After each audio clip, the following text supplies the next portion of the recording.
তাদের যানবাহনের উপরে, তাদের দোকান পাটের উপরে যেভাবে হিন্দু জাতীয়তাবাদের ও ভারতীয় বিজেপি সৈনিকেরা যেভাবে হামলা করছে, আমরা আজকে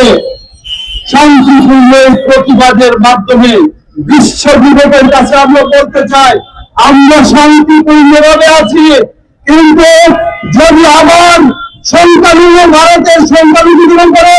কোন ধরনের নির্যাতন করা হয়, বাংলার ১৮ কোটি মুসলমান তাদেরকে রক্ষা করার জন্য যা যা করা দরকার তা করি। আমাদের সার্বভৌমত্বের জন্য আঘাত আছে, আমাদের বর্ডার টেস্ট করার 1 ইঞ্চি যদি তোমরা এদিকে আছো, আমরা আমাদের দেশের সার্বভৌমত্ব রক্ষা করার জন্য আমরা আমাদের সর্বস্ব এগিয়ে যাব।